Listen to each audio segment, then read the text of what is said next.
Hey, it's Pete. I'm back with another video because thankfully KevinTowleReads added to his wonderful series, number 23 in his series of Let Me Knows, where he poses usually a really thought-provoking question about some aspect of reading. This one is predictability. And he asks a couple of side questions about whether do you think predictability is a good thing or a bad thing, or the pros and cons of it. Consistency is considered comforting, and we all have those series that we read for comfort and go back to for comfort. I certainly do. Many of the comments mentioned P.G. Wodehouse. That's a big one for me. Another one is the Rex Stout series, Nero Wolfe series by Rex Stout, which is, I'm sure if other people do response videos, they're going to mention that because it is the most consistent series, long series. It's almost a unique phenomenon as far as I can think, because it's about, like 45 books long. Starts in the late 20s, ends in the 70s, ends during the Watergate era. Starts before the Depression, ends in the Watergate era. Mostly novels, and interspersed between the novels are collections of novellas, three per volume, and they're all fantastic. The voice of the character is fantastic. It's kind of a semi-comic mysteries. The main character, Nero Wolfe, is a shut-in, brilliant detective. Although there's some debate about how brilliant he really is. Maybe he's just got a lot of bravado that works out in his favor. And the voice of the narrator is his assistant, Archie Goodwin, who's got more of a hard-boiled voice. So it's a great combination of, a sort of more traditional whodunit type mystery, like a Sherlock Holmes, post-Sherlock Holmes, or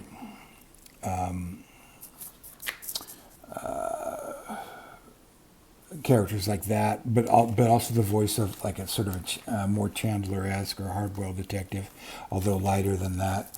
And those books are the soul of consistency, the heart of consistency and comfort. You can always pick them up. There's only one I don't like, and Kevin asked about this too, whether one of the important points about consistency is just knowing what you're getting, the certain tropes or whatever that are indicative, that are descriptive of a certain genre, but also of certain books. And he talks about things that you expect to happen in the Jack Reacher books, even though the Jack Reacher books are very different from each other in the types of adventures, because I think Lee Child did a good job on this. He set up his character in a way that he could have a variety of different adventures. He could solve serial killers. He could fight terrorists. He could, get involved, fight against the local mafia. So there's a lot of variety in there. And I think the secret of consistency is there's a little bit of magic involved. I don't think anybody knows what it is, because if they did, no series would ever fall off. But there's a balance that a good author has to balance between. Each book has to be the same, but it has to be different. It has to be sufficiently different.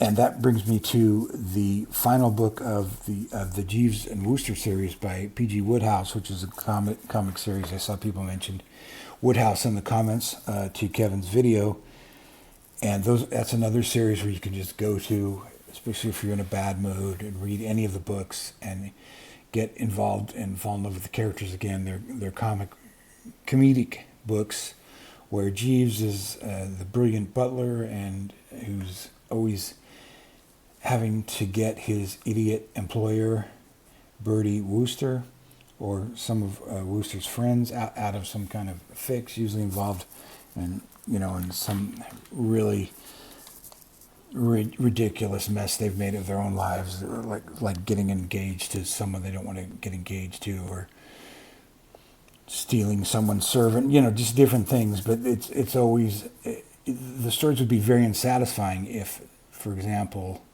you turn the tables and Bertie solved Jeeves' problems, that kind of thing. But when you come to the last book in that series, which was written in the 70s, it's called, I believe the original name, the British title was The Catnappers. In the US, it's usually called Aunts, as in aunts and uncles. Aunts Aren't Gentlemen. There's a couple of misfires. Bear in mind, he wrote this. He was over 90 years old when this book was published. He died shortly thereafter. It's a big drop off in consistency because one thing, there's a very odd tonal shift. He's trying to modernize it, so he has Bertie get in a traffic jam because of Vietnam protests. It just brings far too much of the 60s into this world of this comic sort of snow globe of a world. But more important issue that book has is it's really just poorly imagined rewrite of his best book, The Code of the Woosters. There's another caper that they have to work out, but a far less interesting one, and that's kind of sad. So I usually don't. I've never reread that book, and I don't. If I'm going to pick up a book, I'll never pick up that one again. But there is some kind of magic. I don't remember. This is my second take because the first version of this video was so horrible. So I don't know if I said this before in this video. If not, I apologize. It might have been in the earlier video that I trashed, but there's some sort of magic that cannot be bottled. Otherwise, everybody would do it. About the series that fall off at a certain point, like one for me that really fell off, I just got sick of them, was the Spencer books by Robert Parker. Spencer, as in Spencer for Hire. I read dozens of them. At a certain point, I just got sick because I just got sick of the first person voice. I got sick of his friends. I got sick of, and this is a series that a lot of people go all the way through with no problems.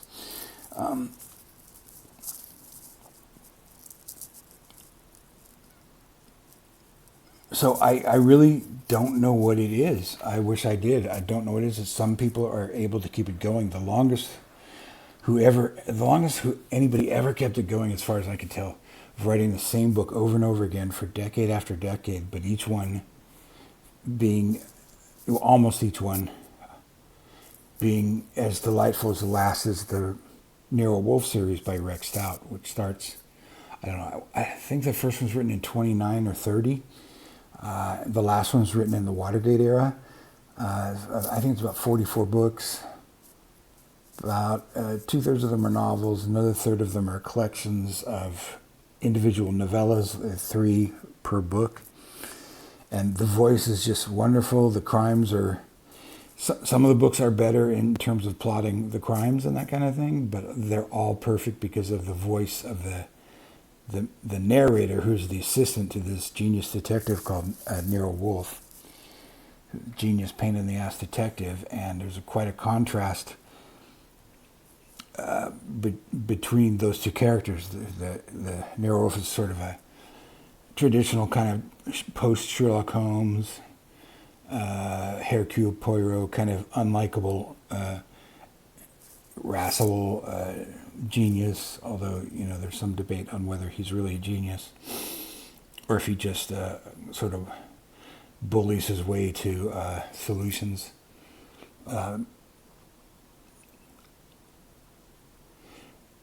But his stories are told by his assistant, Archie Goodwin, who is a detective as well, who has this wonderful sarcastic voice and kind of almost a direct opposite approach to, say, the Sherlock Holmes stories, where Watson admires Holmes' genius and is kind of portrayed by Doyle as incredulous, and he's Doyle's sort of foil to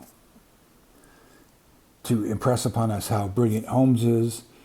Archie Goodwin, the narrator of the Nero Wolfe books, has just no time or very little time for Neryl's bullshit. So it's very funny books, very funny relationship they have. There's recurring side characters. There's not a lot of change, psychological change from book to book, as there would be in a series today where characters need to grow and change and become more miserable. And, that's just the era we live in. So those you can always read, and there's so many of them. Like I said, there's almost 50 books. And they're remarkably consistent. How was he able to do that when so many other writers don't? Almost every series tends to fall off. My dad used to read the Jack, when he was with us, read the Jack Reacher books. He started them before I did. And we got to a certain point in the series. He's been gone a while now, so it was well before Lee Child's kid brother horned his way in. But the series was starting to fall off, I think, from his point of view, because he mentioned to me over the phone that he'd got the new one. I don't remember the title of which one it was, but it's probably around the 15th, 16th, 17th book, somewhere around there. And said, "Oh, I got the new Jack Reacher." And I asked him how it was, and he goes, he's kind of surprised. He's like, "Oh, well, it's a Jack Reacher book." So he's kind of, to me, that's the point where you drop a series, like when you're like, yeah, it's one of the, he writes books and this is one of them, but you like either, an old series, you don't really expect the characters to grow psychologically, but in this era that we're in, I think that's more expected. Another writer who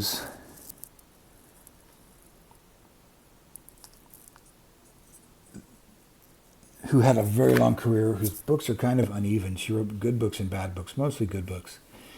But what's impressive about her, and I'm speaking of Agatha Christie, is she seemed to grow decade by decade. And I read all her books. And you can tell by the decade. The ones in the 20s are very much formal puzzle books. They became psychologically more complex as they went on. Like by the 60s, she wrote two books. One was called Endless Night, 1967, which could have been written by Patricia Highsmith. It is really a book of the 60s. In fact, if you'd told me it was written by Patricia Highsmith, if you'd given it to me and not, hid the author from me, I would say, well, this is a Patricia Highsmith novel. And there's a movie made a couple of years later, I think, an excellent movie. And she wrote another book around that same time called By the Pricking of My Thumbs, which was fantastic. So she kept growing, but still stayed within the same genre of mystery and suspense.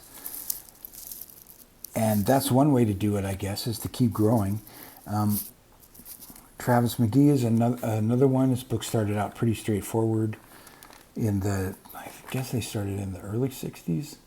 I'm rereading this series now too, and filling in the gaps. But the later books are bigger. He's following the trends of the time. With the 80s, the books are bigger and started to hit the bestseller list. The Travis McGee books by John D. MacDonald are a big influence, acknowledged influence on Lee Child and Jack Reacher, and so he kept improving as a writer all through his career, and some of his latest books, he didn't live to be that old. I think early 70s, probably when he died, because they kept improving. And so I guess it's just the magic idea of formula versus form. Is that how you say it? Yeah, I think that's how you say it. Some people figured it out. Some people's books, you want the same thing. The person who wrote the most identical books ever is Ross MacDonald, who wrote the Lou Archer books. And he basically, after the first 6 books or so, which are okay, they're imitations of Chandler, they're not bad. he hit on this kind of family dynamic kind of mystery that Lou Archer would be called in. And I've talked about this so many times on this channel, but if you read up on his biography, it's pretty clear what the obsession was. With missing children, and he had a very difficult time with he and his wife were both writers, and they had a very difficult time with their daughter once she hit her teens, around the time of the counterculture, and a very sad situation with her. And his books really reflect that, because it's all the same kind of case of some parent hires Lou Archer. Am I calling him the wrong name? Is it Lou Archer?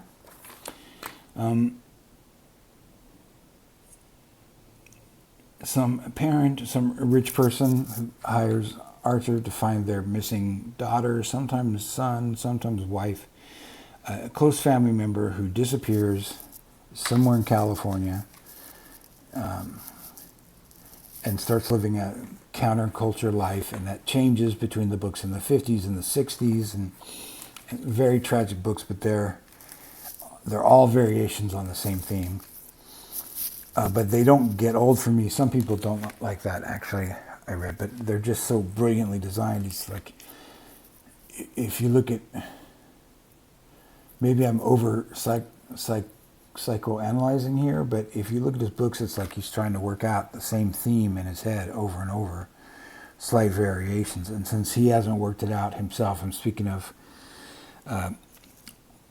Ross McDonald, the author now, he hasn't worked it out himself. The books are still interesting, even though it's almost literally the same book each time. It's the same kind of case over and over that he takes. There's very little variation, so they're the opposite of the Archer, the Reacher books, which, as I said earlier, Lee Child went to pretty good lengths to kind of vary the kind of adventures that Reacher would be able to have. He's less limited than, say, James Bond. James Bond always has to go after an international organization, a spy organization, because he's a spy, although there is one book in the James Bond series, The Spy Who Loved Me, which has a female narrator, and is not a spy story. It's a story that happens to this woman who meets James Bond, and people hate that book because they wanted a new James Bond book that year. They're like, wait, where's Smirch? Where's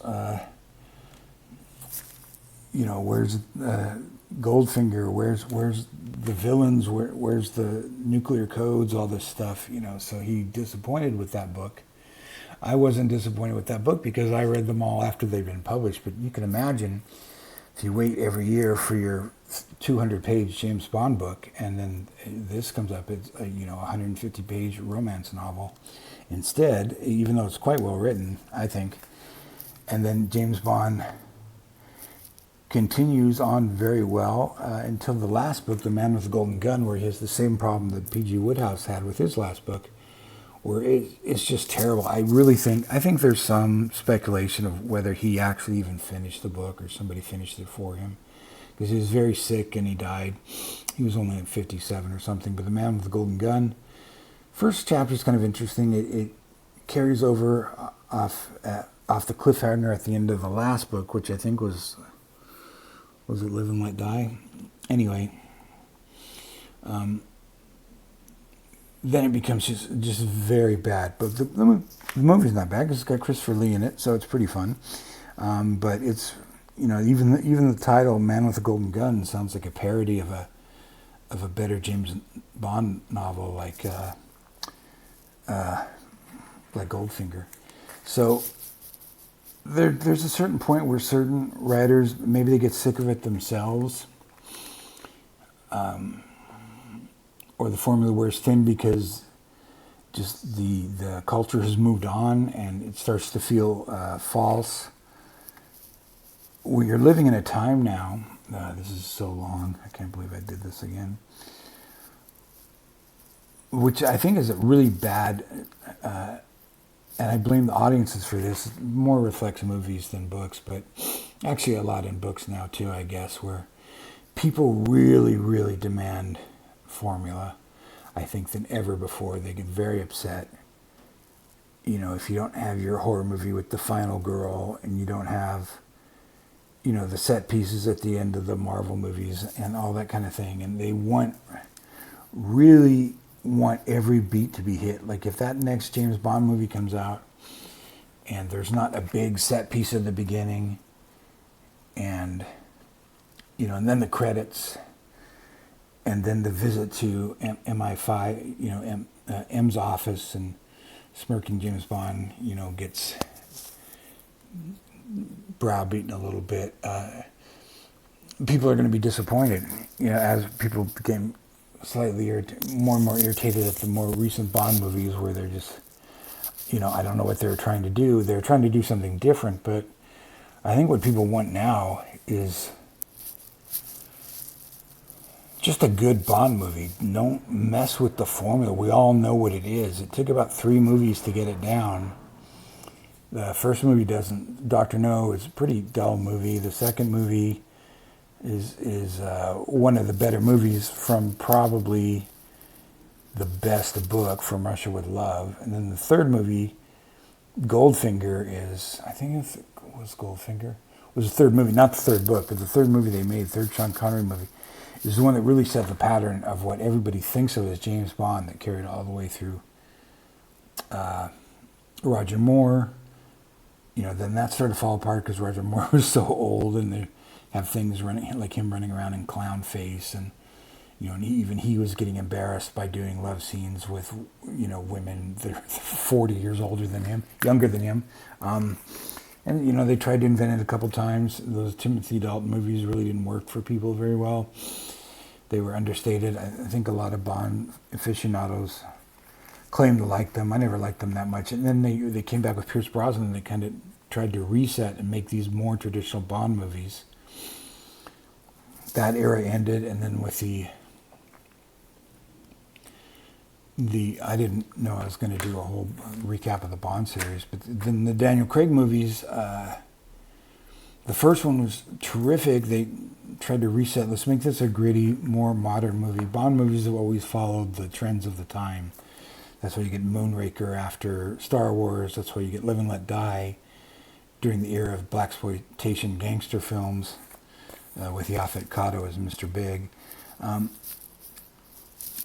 Then they had problems because of the strike, and the script for Quantum of Solace really wasn't ready, so it's just kind of a confused movie. And then things went to hell when they decided Bond needed an origin story and a secret family connection to Blofeld and all this modern nonsense that they put in there. So I didn't really like those later movies, but I think what they'll do with the next one is, if they're smart, and I don't think Denis Villeneuve would want to do it,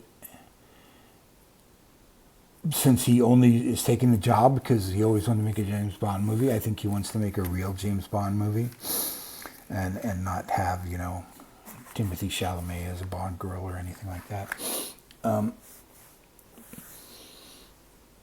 So it's always a case of the author, I think, trying to keep things, trying to walk that line, that balance of keeping everything, fulfilling the audience expectations, but also overcoming them. Also, if they're a really truly great magician, of making them think that they're doing the same thing from novel to novel, yet also think that they are doing a completely new story.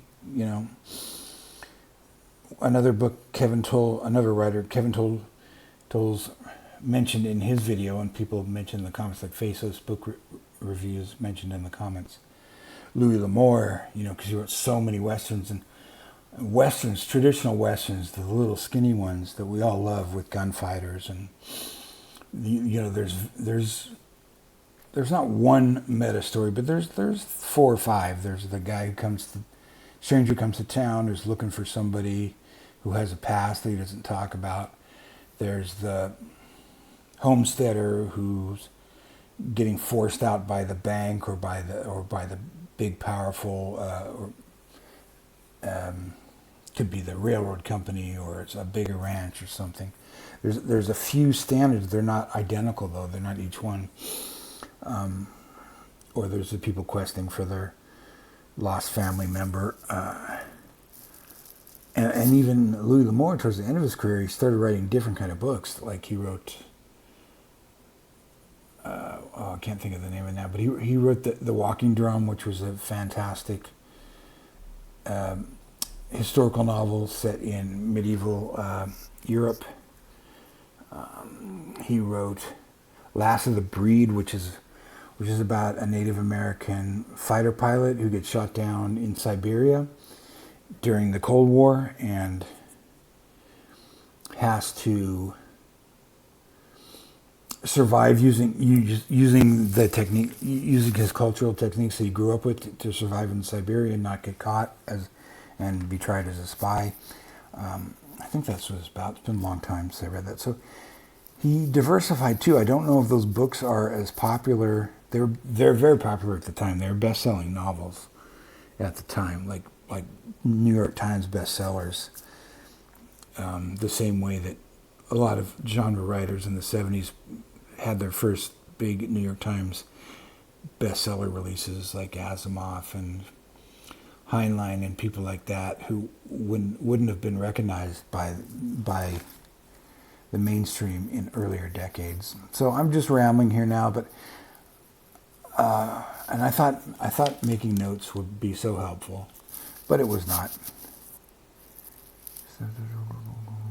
So predictability versus consistency, I don't know where I come down on it. It really is a case-by-case thing.